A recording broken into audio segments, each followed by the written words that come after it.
espera un rato, yo voy a... Vamos a poner...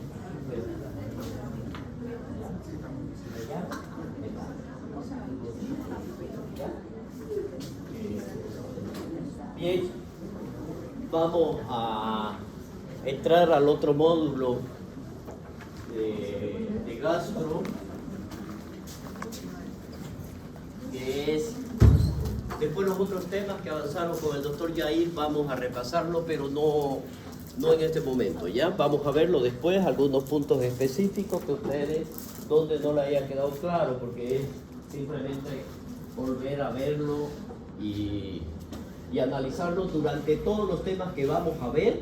Vamos a tratar exclusivamente esos temas que hablaron con él. Si nosotros hablamos del estómago, ya seguramente escucharon que es el órgano más grande, es el más distendido, que es dentro del tubo digestivo, viene a ser el estómago. El estómago, como lo vieron ustedes en el primer tema que avanzamos, tiene diferentes capas, desde una serosis terminando en una mucosa. Y la mucosa a su vez tiene glándulas secretoras. Y esas glándulas secretoras van a estar distribuidas tanto en el fondo como en el cuerpo, así como en el antro. En el antro casi no hay, pero no es que no haya, son menos en cantidad. La que tiene mayor cantidad de ellos, que son los que van a secretar el ácido clorhídrico, se encontrarían a nivel del cuerpo y a nivel del fondo. Tiene una capa, mejor dicho, las capas musculares están divididas en tres planos, una circular, otra oblicua y la otra horizontal. Por lo tanto, cada una de ellas, así como ustedes la están viendo acá, en el momento en que llega y tiene que iniciar el proceso de digestión o de terminar y continuar con lo que viene a ser el bolo alimenticio para transformarlo en quimo, entonces tiene que contraerse de esta manera para poder luego realizar el movimiento de ese bolo. Ahí se van a sumar otras secreciones, ¿no es verdad? Lo del ácido clorhídrico, ¿para qué? Para formar lo que nosotros vamos a conocer como jugo gástrico.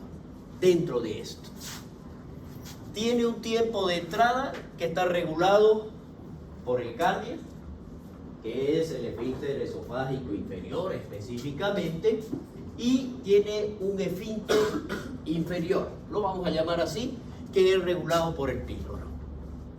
Aquí se continúa con lo que viene a ser el duodeno y por lo tanto existe una zona de transición del epitelio entre lo que viene a ser la mucosa duodenal con la mucosa gástrica, lo mismo que sucede con el esófago, la mucosa esofágica y la mucosa gástrica. ¿Por qué? Si vemos nosotros dentro de todo este proceso, el estómago tiene, no sé si llamarlo así, un medio ambiente totalmente diferente al que tiene el esófago. Tiene un medio ambiente totalmente diferente, no totalmente, está dentro del término medio, pero diferente a lo que viene a ser el intestino delgado e intestino grueso. Por lo tanto, vamos a ver que los epitelios son diferentes. ¿Son columnares? Sí. ¿Secretan? Sí. ¿Por qué el antro tiene menos glándula secretora? Porque de aquí no se olviden que tiene que pasar hacia el duodeno, donde aquí se transforma. Acá vamos a tener nosotros el jugo intestinal. Aquí tenemos el jugo estomacal, formado principalmente por ácido clorhídrico. Entonces miren ustedes ya, si este de aquí pasase con la misma cantidad de ácido clorhídrico a nivel del intestino delgado, cambiaría el medio ambiente. Y ahí es donde viene la gastritis duodeno o gastroduodenales, las úlceras gastroduodenales, que lo vamos a ver. ¿Quién es el principal? Seguramente ya eso lo han hablado con el doctor Yair. El principal de esto viene a ser un helicobacter, es una bacteria gran negativa que lo que hace principalmente acá, que es venir y polular. Cuando hablamos de polular, ¿Qué estamos diciendo? ¿Ah? Cuando hablamos de polular, ¿qué quiere decir? ¿Por qué?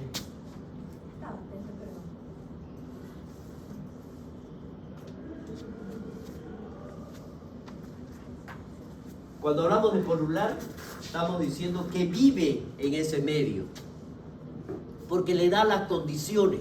No puede ir a vivir ni al fondo, ni al cuerpo ni al fondo, porque es susceptible ¿a quién? Al ácido clorhídrico.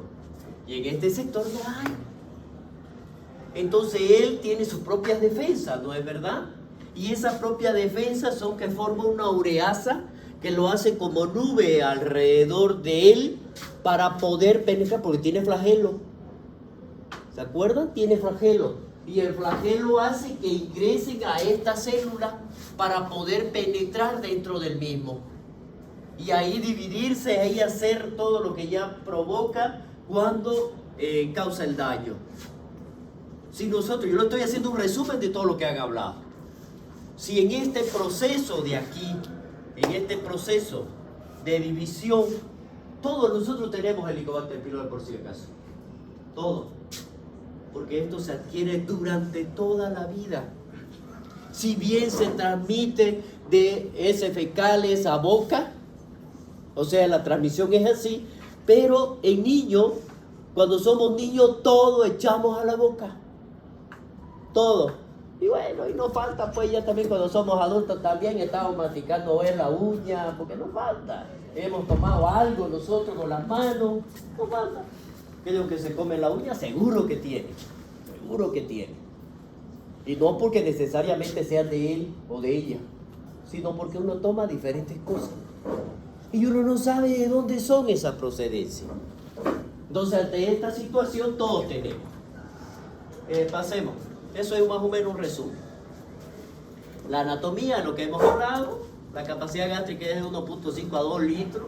Aquí es donde iniciamos la digestión, se almacenan los alimentos y aquí es donde dijimos que lo vamos a dividir. La parte superior, lo demás que dijimos. La irrigación, esto es muy importante. ¿Por qué? Porque las 4 arterias que son mayores y varias que van a venir, que son de tipo menores, nacen de un tronco que es el tronco segundo. Aquí vamos a ver nosotros que serían las arterias gástricas derecha e izquierda, la gastroesplénica derecha e izquierda, las gástricas cortas provienen de la esplénica. Si vemos esta inervación, miren ustedes que es el que va a tener, participan los dos, simpático y parasimpático. Porque aquí van a ser 2 tipos de movimientos o 2 tipos de acciones. La primera de secreción y la segunda de motilidad. Y eso lo realizan mediante la parte simpática y la parte parasimpática. Entonces, todo esto en el control de la función secretora y motora, en la cual ellos lo van a controlar, el nervio vago, tanto izquierdo como derecho, vamos a ver que está en la superficie más anterior. Hagan de cuenta ustedes, esta es la superficie anterior del dibujo que le di y la posterior del estómago. Entonces, estarían así, anterior y posterior. Ahí es donde van a tener lo que es el nervio vago. Los nervios simpáticos son los que van a llegar a la pared gástrica para que le den la parte motora. Próxima. Si nosotros hablamos un poquito de lo que es la histología, ya les dije al inicio. La mucosa, su mucosa muscular y la serosa, todo esto de aquí, vamos a ver nosotros que en la superficie de la mucosa tenemos un epitelio columnar o cilíndrico y por lo tanto es secretor. Si nosotros estamos hablando de la fisiología del estómago, prácticamente las 2 funciones específicas serían la digestión y el almacenamiento o reservorio. ¿No es verdad? En base a esto nosotros vamos a ver que existe una secreción gástrica, que vamos a ver quiénes son los que lo van a contener, qué es lo que están haciendo. Esta secreción gástrica lo que trata de hacer es lo que le dije al inicio, trata de reducir en partículas más pequeñas el bolo alimenticio que ingerimos al inicio. Trata de hacerlo más pequeño. Y por lo tanto aquí, al tratar de provocar esa digestión, para que estas partículas más pequeñas se puedan distribuir por todo nuestro organismo, para que puedan ser absorbidas. Pero no es simplemente ahí, porque tienen que intervenir otros factores, y es la secreción del ácido. Este es el principal componente. ¿Quiénes van a estar? El ácido clorhídrico y secreción de agua, para que puedan movilizar este bolo alimenticio. Si nosotros vemos, esto es anatomía, que ya ustedes lo conocen mejor que yo, hacemos a la próxima. Si nosotros vemos aquí entonces cómo es que el estómago, esa mucosa, se puede defender ante las diferentes agresiones que puedan suceder. Entonces, esa mucosa tiene su mecanismo de defensa. Y uno de los primeros es la barrera de moco y bicarbonato.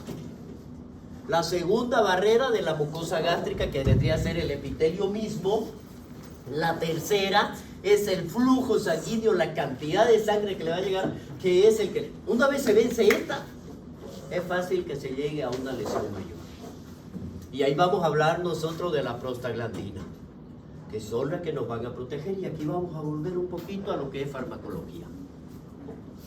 La prostaglandina son órganos prostagnoides que son los encargados de secretar este tipo de mecanismo, de sustancia que van a estar controladas por la ciclooxigenasa. La ciclooxigenasa nosotros tenemos dos, la tipo 1 y la tipo 2. La ciclooxigenasa 1 es con la que nacemos y es la que nos está dando esto de aquí, esta protección, la que me va a permitir subsistir. Pero la 2 es la que se va a producir cuando ya existe un proceso agresivo, precisamente para defenderlo. Por eso cuando damos nosotros antiinflamatorios principalmente, si nosotros no conocemos cuáles son el mecanismo de acción de cada uno y damos un antiinflamatorio común y corriente como es el diclofenaco, me inhibe las dos. Y por lo tanto, ¿qué hago? Desprotejo al estómago y al riñón de sus funciones principales. Entonces, ante esta situación, nosotros tenemos que dar un antiinflamatorio, dependiendo de la causa, un inhibidor exclusivo de la ciclooxigenasa tipo 2, que es simplemente para ella. Y no tocamos la 1, que es la que me está protegiendo.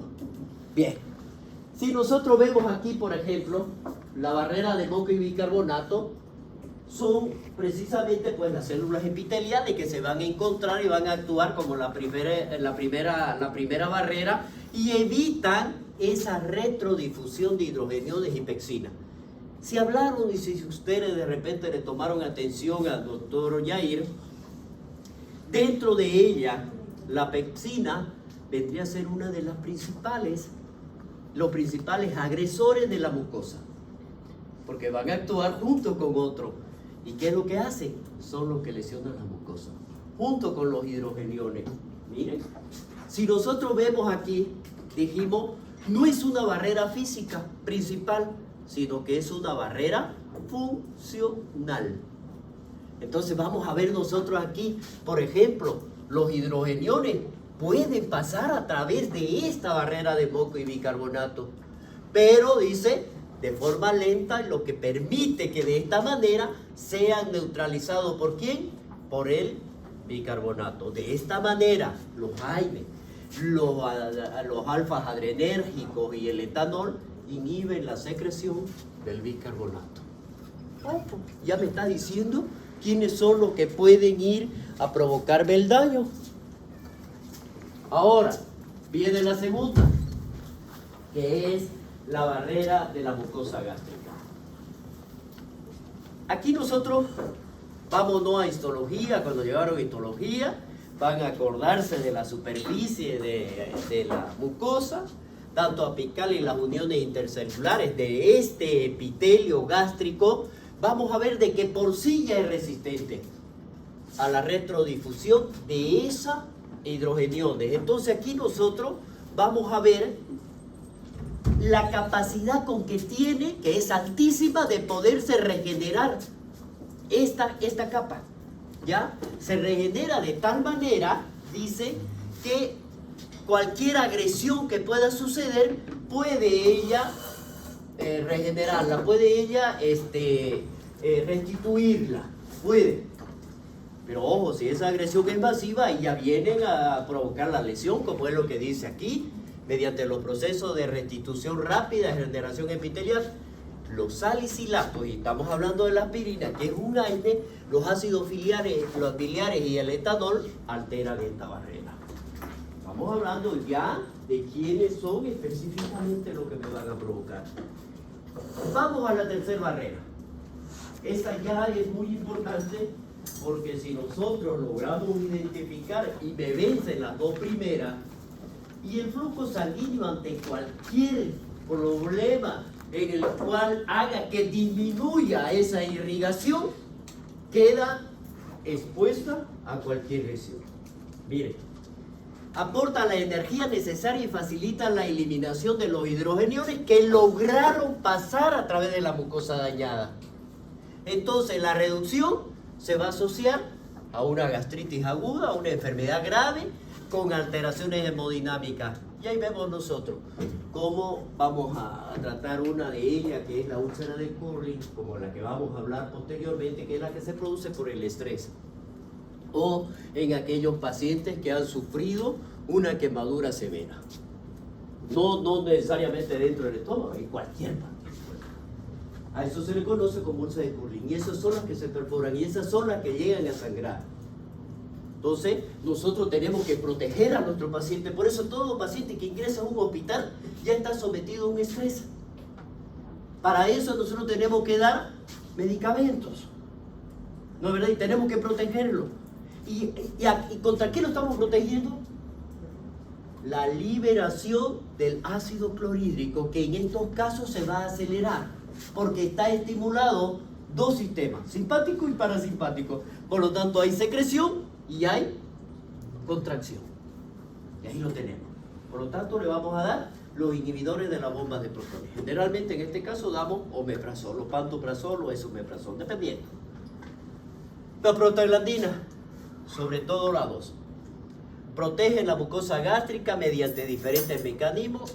Lo dice aquí, sobre todo la 2, lo que pasa es que la ciclooxigenasa tipo 1 la vamos a dividir en E1 y E2. Ojo, eso tiene que ir ya a histología, ¿no ven? No, a fisiología. Acuérdense. Entonces, esto protege a la mucosa mediante diferentes mecanismos. ¿Qué es lo que hacen? Ayudan a la secreción de moco, bicarbonato, y por lo tanto, ¿qué más va a hacer con eso? Si ayuda a la secreción de moco y bicarbonato, ayuda al flujo sanguíneo de la mucosa gástrica, y por lo tanto aquí promueve la renovación de la célula. Lo que dijimos al inicio de la célula, que se tiene que renovar sí o sí ante un posible daño que pueda suceder. De esa manera, si nosotros inhibimos farmacológicamente mediante la administración de los AINE, entonces vamos a tener lesiones de la mucosa. Entonces, esto que le estoy explicando, estos 4 mecanismos de defensa de la mucosa gástrica, guárdenselo siempre, siempre. Porque de aquí para adelante vamos a hablar de ella, solo de ella. ¿Ya? Y ya no les voy a volver a explicar. Por lo tanto, la próxima. Si nosotros vemos, y aquí tenemos que analizar, ¿quiénes son los que regulan la secreción ácida? Miren ustedes aquí, primero consideremos nosotros cuáles son los estimuladores del ácido clorhídrico. Vamos a ver nosotros, dentro de esta, la estimulación para la regulación de la secreción, de la producción del ácido clorhídrico, vamos a tener mediadores y vamos a ver cuáles son sus características más relevantes que puedan tener. Dentro de los mediadores tenemos la gastrina. En este caso es la más potente, que va a ir a estimular directamente a las células parietales que se encuentran en el fondo y en el cuerpo. Vamos a ver aquí cuál es su característica. Como estos factores que estimulan, ¿cuáles vendrían a ser? El alimento que llega a la cavidad gástrica puede provocar una hipocloridria o una estimulación vagal. Dentro de esto, la inhibición de la liberación de la gastrina hace que se disminuya el pH por debajo de 3 Dentro de esto tenemos a la somatostatina, la colecistocinina, que a través de la unión son una serie de células que hacen, las células D en este caso, que hacen que se inhiba la misma. Por eso, aquí nosotros tenemos que ver quiénes son los que me inhiben, mediante qué mecanismo la liberación de la gastrina. La gastrina es el principal componente que va a ir a estimular a las células parietales para que me liberen ácido clorhídrico. Esto de aquí ya lo sé. Entonces, si nosotros sabemos cuál medicamento es el que me va a estimular para que se estimule esta inhibición, ya estamos en el otro lado. ¿Y cuáles son? Los inhibidores de H2, que es la ranitidina, que es la famotidina, y los inhibidores de la bomba de protones. Eso es lo que van a decir por aquí, para que no exista mucha liberación de ácido clorhídrico. La acetilcolina por estimulación vagal a través de los receptores M3 de las células parietales y las histaminas. Los dos que hablábamos, los inhibidores de la bomba de protones y los H2, que son los inhibidores H2. Por lo tanto, si los dos, inhibo esto. La próxima. Dentro de esto, ¿quiénes son? Al anterior era la producción. Ahora, ¿quiénes son los que me lo inhiben? Miren ustedes, los mediadores. Si el pH gástrico o duodenal, si baja por debajo de 3, se fabrica somatostatina. Las grasas, si hay grasa en el duodeno, se disminuye la secreción ácida gástrica. La hiperglicemia y la secretina inhiben la liberación del ácido gástrico. La somatostatina, que ya lo dijimos al inicio, inhibe la liberación de gastrina. ¿Quiénes son ellos? Las células gástricas principales para producir el ácido clorhídrico. Por eso entonces, ¿quién es esta célula? La célula G y las células parietales. Entonces, miren ustedes la forma de cómo podemos llegar nosotros a regular. La próxima. Miren aquí esto, los mecanismos de la acción de los antisecretores. Dijimos de los dos, ¿no es verdad? Ya hablamos. Los inhibidores de la bomba de protones y los inhibidores H2, o los inhibidores de histamina. Ya dijimos quiénes son los H2 anteriormente. ¿No es verdad? Ya. Entonces aquí, ¿cómo lo van a hacer esto? ¿Cuáles serían las vías de producción del ácido clorhídrico? Dijimos nosotros, la primera, la H2, que es la histamina. ¿Aquí me va a estimular? Se olvidaron. ¿La liberación de quién? Gastrina. ¿Ya? Entonces uno, la acetilcolina, dijimos que era la otra. ¿Dónde se produce la acetilcolina?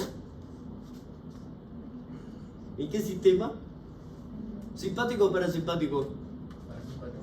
Ah, ya, parasimpático. ¿Y en el simpático? Catecolamina, muy bien. ¿Cuántos receptores hay en el parasimpático? Muscarínicos y nicotínicos, ¿no es verdad? Por eso dice el M3, ¿no? El principal, porque hay muscarínico 1, 2 y 3. Es que el 3 es el M2, digamos, no es la misma. ¿Ya? Pero ya ellos específicamente es el M3. Ya. Mediada por el estímulo del vago. La gastrina, generada por las células gantrales o gástricas en este caso. Se ven afectados por ¿quiénes? Por los siguientes antisecretores, dice. ¿Quiénes serían? Los que estábamos nombrando nosotros. Los anti-H2 y los inhibidores de la bomba de protones, que ya no lo voy a explicar, ya es lo mismo, ya si quieren lo podemos ver. Pero a ver, ¿por qué uno es más efectivo que el otro? Eso es muy importante que lo conozcamos. Por ejemplo, los anti-H2, o en este caso la ranitidina, famotidina, que son los más utilizados dentro de ellos, hacen que se disminuya, pero parcialmente, la secreción del ácido. Inhiben dos receptores, principalmente el H2, que son lo que dijimos nosotros de las células parietales, y mantienen la secreción mediada por los estímulos de la gastrina y la acetilcolina. Simplemente lo que han hecho ha sido inhibir a este receptor H2. Los otros dos lo dejaron libre. Por lo tanto, la disminución no es total, la inhibición no es total, es parcial. Miren lo que hacen los inhibidores de la bomba de protones. Impiden por completo la secreción del ácido independientemente del estímulo, de gastrina, de histamina, de acetilcolina. ¿Qué es lo que hace? Lo bloquea, pero de una manera irreversible, las ATPasa de hidrogeniones y de potasio. En consecuencia, la salida, ¿se acuerdan de los hidrogeniones? ¿Qué es lo que hacen? Atraviesan la mucosa, ¿no es verdad? Lo está bloqueando. Por lo tanto, los hidrogeniones lo van a bloquear desde la célula parietal a la cavidad gástrica. Por eso es que son más importantes. Por eso es que han dado mejores resultados por estos mecanismos de acción en los cuales ellos actúan. La próxima. Bueno, ya el Helicobacter. Vamos a hablar un poquito de la infección. Si nosotros hablamos de la infección del Helicobacter, primero tenemos que conocer a la bacteria, que ya la conocieron con el doctor James. Que dijimos que era un bacilo gram negativo, ¿ya? Que tiene la forma de un flagelo porque tiene una cola que lo penetra y lo protege una capa que es la ureasa que ella misma se produce, porque va a reaccionar. Dice que la infección por el Helicobacter nos explicará cómo sucede 3 de las patologías gástricas más frecuentes en el ámbito hospitalario, que es lo que nosotros vamos a ver directamente: la gastritis aguda, la gastritis crónica y las úlceras pépticas. Cuando hablamos de las úlceras pépticas, no es que sea un nombre específico para un lugar determinado, no. Son todas las úlceras que puedan comprometer desde la boca, desde el esófago, hasta el duodeno, e incluido todo el intestino delgado, e incluido el colon. Entonces no hay un lugar. Pero como las más frecuentes de ellas son las gástricas y las duodenales, entonces a todas ellas las vamos a conocer como úlceras pépticas. ¿Listo? Son las más frecuentes. Entonces es fundamental que nosotros conozcamos quién es su principal productor. En este caso, la bacteria. Es un bacilo de morfología curvada, microaerófilo, gram negativo, de forma espiral, tiene flagelo, por lo cual facilita que vaya a través de las capas de la mucosa. Ya hablamos de la capa. Entonces vayan imaginándose ustedes qué es lo que está haciendo. La ureasa, que está formada por amonio y el dióxido de carbono, que lo encontramos en un 90% en el cuerpo, del CO2 dice, y se encuentra en forma de bicarbonato. ¿Qué es lo que hace esto? Si ella está cubierta de eso, neutraliza la acidez gástrica y por lo tanto forma una capa protectora alrededor del organismo. Es decir, en este caso estamos hablando de microorganismos. Eso para que lo conozcamos un poquito. Vamos a la próxima. Miren lo que hace. Si nosotros vemos, como es una infección bacteriana y es de tipo crónica, porque le dijimos que ya todos tenemos, ¿no es verdad? Todos tenemos. Pero para que provoque daño, tiene que polular, es decir, vivir en ese medio ambiente y poder multiplicarse para que le demos las condiciones. Pero nosotros le tenemos que dar las condiciones. Le tenemos que dar las condiciones. Entonces, afecta al 50% de la población general. Yo diría que de aquí, si todos nos hacemos, habría más del 50%. Sí, porque han cambiado, ¿no es verdad? Ahora, si nosotros vemos la prevalencia en los países menos desarrollados, de un 80% de los adultos infectados. La vía de transmisión, como les decía yo, fecal oral y oral oral. Esa es la forma. La próxima. ¿Cuáles son los factores que dan lugar a la virulencia? Ojo, cuando hablamos de virulencia no significa que esta bacteria sea un virus. No, estamos hablando del medio que le hemos dado para que esta bacteria se multiplique y sea pues agresiva. A eso es lo que está diciendo. Bien, ¿cuáles serían esos factores? Primero el factor de virulencia y qué le va a otorgar estos factores, esta propiedad.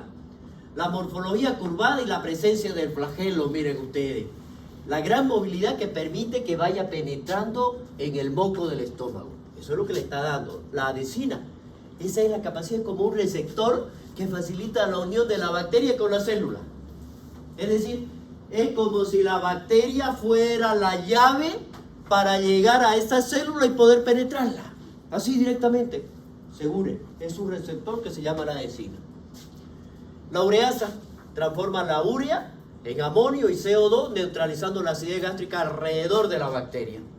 ¿Qué es lo que hace la ureasa? El amonio es la interacción del amonio y el agua que genera iones de hidróxido que son lesivos para las células epiteliales gástricas. Eso lo hace él. No es que el amonio lo fabrique él. No, el amonio es el que está. Él lo va a utilizar, que es diferente. ¿Ya?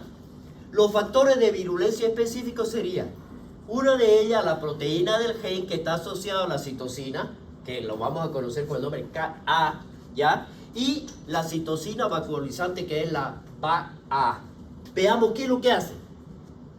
Estas dos proteínas y la citosina están, dice, presentes en alguna de las cepas del Helicobacter pylori. No en todas.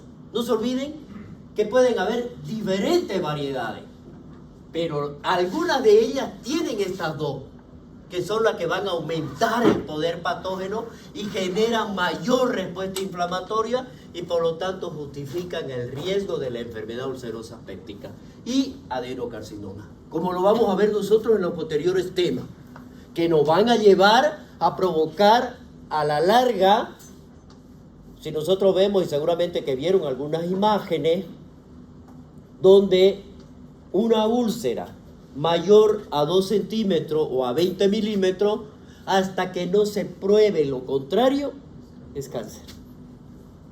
Por lo tanto, por eso es lo que hacen los endoscopistas, ingresan, no importa si sea chiquitita o grande, igualito ellos sacan biopsia, para analizarla, porque lo que tienen que descartar es un cáncer. La próxima. Las infecciones, entonces, dijimos que nos puede llevar a la gastritis. Generalmente estas gastritis que son agudas, la mayoría son asintomáticas, no causan ningún daño. Mejor dicho, no es que no causen no causan ninguna manifestación clínica, ¿ya? Y puede pasar hasta desaparecida inclusive. Pero si nosotros vamos viendo la inflamación que va a ir persistiendo durante todo este tiempo, entonces aquí nosotros podemos hablar de dos tipos de gástrico. El que tiene una gastritis se lo considera un portador sano porque es asintomático, y el otro que es el gastritis crónico, que generalmente en estos casos son superficiales. Aquí nosotros vamos a ver que pueden suceder diferentes tipos de enfermedades con o desarrollarse diferentes tipos de enfermedades con este tipo de pacientes.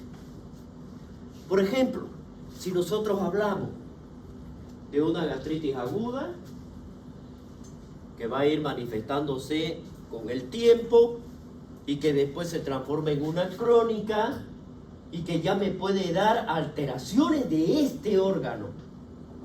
Entonces veamos cuáles van a ser esas manifestaciones clínicas que me tienen que guiar para nosotros poder hacer el diagnóstico de que ya está dando este tipo de manifestación. Y ahí con preguntas o con examen físico que nosotros realizamos lo podamos ver. La úlcera péptica generalmente duodenal, que es cerca del píloro y cerca del antro, son entre el 90 al 95% de estas úlceras son provocadas por el Helicobacter pylori. Y la gástrica, entre un 60 al 70% por el Helicobacter pylori. Es decir, miren ustedes la diferencia. Vuelvan al dibujo esquemáticamente en su cabeza. Abajo, el antro y el píloro. Y el duodeno. El antro le dije que tiene menos capacidad de producción de ácido clorhídrico, por lo tanto ahí va a vivir más. Entonces ahí dice entre un 90 al 95% es Helicobacter. Y entre el cuerpo y el fondo gástrico exclusivamente en un 60 a un 70% por el Helicobacter. Por eso, en medicina basada en la evidencia, cuando tenemos un caso de gastritis, lo primero que nosotros pensamos es que es Helicobacter, hasta que se demuestre lo contrario. Ojo, que no podemos iniciar un tratamiento, ¿por qué? Porque es como dar una quimioterapia a nuestro paciente. No significa que tenga cáncer, significa que tengo que asociar 3 a 4 medicamentos. Claritromicina, amoxicilina y un inhibidor de las bombas de protones o un antiácido, dependiendo. Y si se torna resistente, vamos viendo, porque son opciones que me van a dar. Primera opción, segunda opción y tercera opción. Y la primera y la segunda y la tercera van a depender de la primera. ¿Qué fue lo que di la primera para ver qué le voy a dar en la segunda y qué le voy a dar en la tercera? Por último, si ninguna de las tres le hace caso, entonces tengo que entrar a un cultivo y antibiograma para saber específicamente a cuál es susceptible. Por eso es el tratamiento de la gastritis un poco más claro. La gastritis aguda, gastritis activa, crónica activa o tipo B, gastritis crónica atrófica multifocal, que se asocian a la metaplasia, que son las lesiones preneoplásicas, los linfomas no Hodgkin primarios, gástricos de bajo grado, que vamos a ver nosotros aquí, si están o no están relacionados con esta clasificación tipo MAL específicamente. Los adenocarcinomas gástricos de tipo intestinal, las dispepsias de ulcerosis y las manifestaciones hematológicas, anemia ferropenía. ¿Qué es lo que me está diciendo con esto? El paciente con una gastritis crónica me dice que puede desarrollar diferentes tipos de enfermedades y me dice, estas van a ser sus manifestaciones clínicas. Me da las características de cada uno para que nosotros podamos luego identificarlo. Por si acaso, este es un primer tema simplemente general. El próximo. Si nosotros vemos aquí, ¿cuál sería la fisiopatología para que llegue este microorganismo y provoque un daño a nivel de la mucosa gástrica? Dijimos, ¿no?, que tiene sus diferentes cualidades. El Helicobacter pylori va a venir, va a penetrar la capa mucosa del estómago, se adhiere a la superficie de la capa mucosa epitelial gástrica. Uno en primer lugar. 2, dijimos que produce un amoníaco. Pero ¿cómo lo va a hacer? Va a transformar el amonio que nosotros tenemos normalmente a partir de la urea para neutralizar el ácido gástrico que quedó ahí. Porque si tienen que seguir avanzando, ahí está pululando, ahí está viviendo, se está multiplicando. Entonces viene la migración y la proliferación de la misma en el foco de la infección. Es decir, se ha multiplicado porque le hemos dado el medio ambiente adecuado. Y viene el cuarto paso, que es el desarrollo de la úlcera. La destrucción de la mucosa, la inflamación y la muerte de la célula. Es decir, le provocó la muerte celular por el mismo proceso que hemos conocido nosotros al inicio. La próxima. La evolución, miren ustedes. Primero dice lo que yo le estaba comentando a ustedes. ¿Cuándo la adquirimos? En la infancia. Va desarrollando para llegar a la edad más avanzada y provocar. Por lo tanto, las gastritis se pueden presentar, no hay una edad específica. Claro que vamos a tener un promedio entre los 30 y los 40, o 30 y 50 más o menos aproximadamente. O puede ser menos. Pero miren ustedes desde que se evolucionó. ¿Hasta dónde? ¿Qué fue lo que provocó, miren, todo esto? El nivel alto de la producción de ácidos, la mucosa gástrica normal, vamos a ver nosotros, si estamos con todo ello, si nosotros tenemos un nivel ácido normal en la producción, pues lo más probable es que no se desarrolle, ¿no es verdad?, el proceso infeccioso. Pero si esto, vamos a ver que esta producción del ácido ha ido disminuyendo, porque esto está polulando, entonces me llega a una infección. A esa primera infección la vamos a conocer como aguda. ¿Cuándo fue? En la infancia. ¿Cómo dijimos que era? Asintomática. Bien. Luego viene Avanzando, dijimos que podría llegar a una infección crónica. Llega a provocar la infección crónica, y aquí dijimos que me puede dar cualquier tipo de enfermedad, ¿no es verdad? Sí.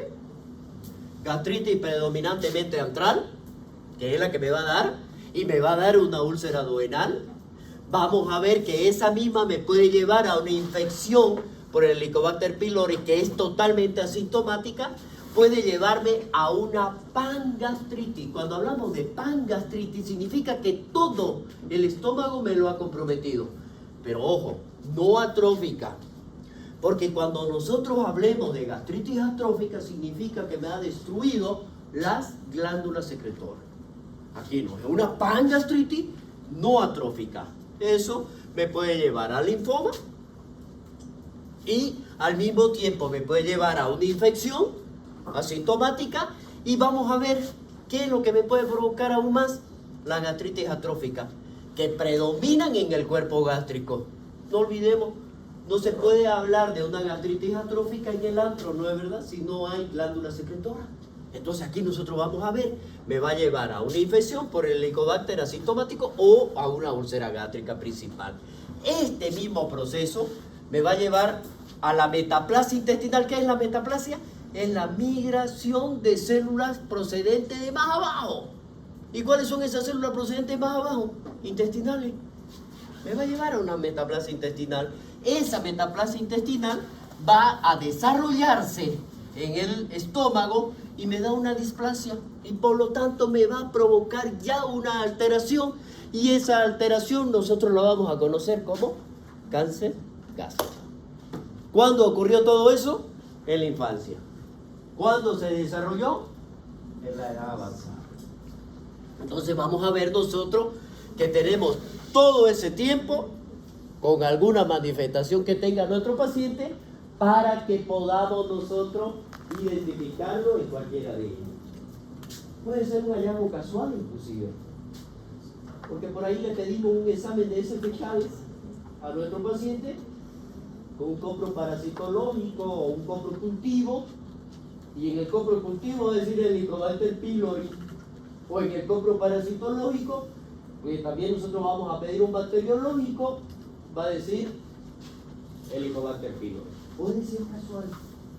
Y nosotros ahí ya nos adelantamos, ya pedimos una endoscopía, ya vemos dónde está localizada, etcétera, etcétera, para avanzarlo directamente. Puede estar asintomático, por ahí le hemos pedido, pero no se olviden, cuando pedimos nosotros un coproparasitológico seriado, es porque generalmente hay una manifestación, es porque estamos pensando en parásitos, y es porque hemos visto una anemia. Y si nosotros vamos a... ya yo me estoy adelantando más allá, listo, a los temas. Porque vamos a ver que este tipo de gastritis me va a provocar una no absorción, porque me va a evitar, me va a destruir las células que me absorben dentro de este epitelio, y no se absorbe la vitamina B12. ¿Qué tipo de anemia debe tener? Perniciosa. Y el paciente pálido y no sabemos qué es lo que pasa, un coproparasitológico. ¿Por qué no le pedimos un bacteriológico? Y ya está, directo. Pero es que vamos a empezar por lo mínimo, ¿no es verdad? Bien. Por eso van a llegar a ser médico internista, ¿no? Ya, veamos la próxima. Miren ustedes los métodos diagnósticos que nosotros podamos tener. Dentro de esos métodos diagnósticos, lo primero, los métodos no invasivos, que es el test del aliento con ureasa, la prueba serológica, detección de antígenos, métodos invasivos, test de la ureasa rápida, estudio histológico y el cultivo que estábamos hablando. La próxima. Estos son los no invasivos. Del aliento con la ureasa marcada con carbono isotrópico. ¿Qué es lo que hace?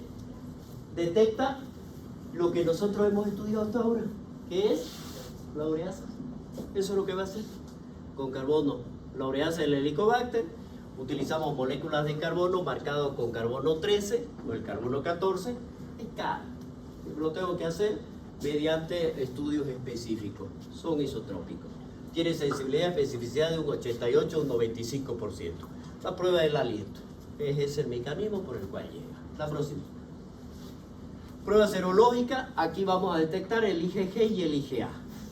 El IgA es aguda y el IgG es crónico. Es decir, si nosotros vemos aquí en el suero sangre total o orina mediante el ELISA, la sensibilidad de un 90% y una especificidad del 80%. Sensibilidad significa que me agarra todo. La especificidad de que es exclusivo para él. 90% es alto, ¿no es verdad? El 80% es alto. De un 90% de sensibilidad, un 80% de especificidad, como cuando uno realiza los estudios, ¿no? Quieren hacer cualquiera, cuánto es la especificidad y cuánto es la sensibilidad. Esos son los métodos de estudio que nosotros tenemos que basarnos para realizar una investigación. Bien. ¿Quién? ¿Mi hermano?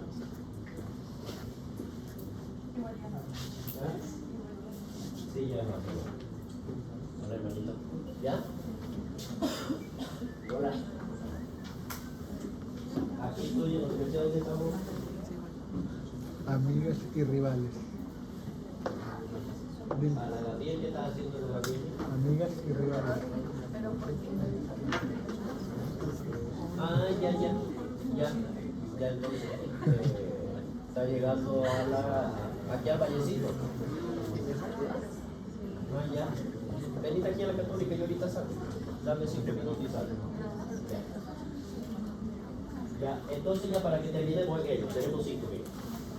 Detección del antígeno, del PCR, la presencia de antígeno que vamos a buscar en el pylori y los anticuerpos monoclonales, la sensibilidad del 94% y una especificidad del 86%. La próxima, métodos invasivos. Estos son también, esto es lo más rápido. Es cuando hacen la biopsia, sacan la muestra y la colocan en una placa y se lo entregan al paciente. 24 horas o en 12 horas léalo, o en 2 horas lo lee. Si cambia de color es positivo. Y eso se lo lleva uno al doctor. Es positivo, hay que hacer el tratamiento. Cuando disminuye la sensibilidad, cuando el paciente tiene hemorragia digestiva. Por lo después, es una ventaja rápida, sencilla, que podemos hacerla durante el estudio. La próxima. Estudios histológicos. Vamos a ver nosotros que encontramos el Helicobacter, tenemos una gastritis. Vamos a ver si hay metaplasia. Hablamos de malignidad. Mejora cuando se realizan las tinciones y el cepillado del epitelio para realizar la citología. Y el cultivo, este es el más específico. Claro, si vamos a cultivar específicamente él, pero carece de buena sensibilidad. Porque solo busca eso. La sensibilidad no hay. Solo me busca ese. Si lo encuentra, es 100%. Si es, porque lo tiñó y lo identificó. Prueba la sensibilidad antibiótica, me va a decir a cuál antibiótico es sensible, costoso, larga duración y variable en su sensibilidad, por lo que le estaba explicando. La próxima. Aquí vamos a ver nosotros el tratamiento. Esto solamente para que ustedes lo van a ir analizándolo, ¿ya? Primero lo preguntamos nosotros, el tratamiento es en base a la penicilina. O sea, todo lo derivado de la penicilina. Si eso no es sensible, perdón, si es alérgico o no es alérgico. Si no es, o si es, nosotros vamos a ver. Si no es alérgico, inhibidores de la bomba de protones, amoxicilina, claritromicina y metronidazol. Esa es la primera línea. Si fuera alérgico, damos inhibidores, damos bismuto, que es un antiácido, la doxiciclina, que vendría a ser el reemplazo de la amoxicilina, o y el metronidazol, lo juntamos. Si fuera dentro de esto, miren ustedes en la primera línea, dice que depende, el tratamiento que le voy a dar va a depender de la primera línea, que fue lo que dimos. La segunda, si no me respondió a esto, pasado el tiempo, 14 días, damos inhibidores de las bombas de protones, la misma hora, la amoxicilina, lo mismo, la levofloxacina o el bismuto. Aquí ya estamos aumentando uno, quitamos lo que es la claritromicina, pusimos la levofloxacina y el metronidazol lo cambiamos por el bismuto. Si nosotros utilizamos inhibidores de la bomba de protones con bismuto, la doxiciclina y el metronidazol, tengo 2 opciones para realizar dentro de esta segunda línea. Y si nosotros tenemos alergia a ellos, damos los inhibidores, la claritromicina y la levofloxacina directamente, y con eso se acabó. Con el que tiene alergia. La tercera línea está basada en lo mismo. Vamos a ver, miren ustedes, se cambia. Mantenemos el bismuto, cambiamos la levofloxacina por la doxiciclina y mantenemos el metronidazol. ¿Por qué? Porque no me ha dado resultado a esto, entonces yo tal vez tenga que volver a la primera. Y lo mismo sucede acá. Vamos a mantener nosotros, si habíamos dado bismuto y los inhibidores de la bomba de protones, no importa, eso lo mantenemos porque no me modifica el medio. Vamos a dar amoxicilina en vez de la doxiciclina y mantenemos el resto. Ahora, esa es la tercera línea. Bueno, tengo que tener una última opción. Y es la cuarta línea. Depende de lo que yo hubiese utilizado en estas dos de acá. Por lo tanto, la bomba, las inhibidores de la bomba de protones, como han visto ustedes, se siguen manteniendo en cualquiera de las líneas. La amoxicilina y la rifabutina, que nunca la habíamos nombrado, pero aquí se llega a utilizar. En este caso, este es lo último, porque después viene el cultivo y a utilizar otro tipo de drogas que son peores. La próxima. Eso es. Bien, chicos, mañana el examen, ¿no? Sí. No, estaba viendo, yo mañana tengo que viajar a La Paz, chicos. Bueno, yo les explico ya por qué es que estoy viajando. Estamos en un problema de lo que es con el gobierno.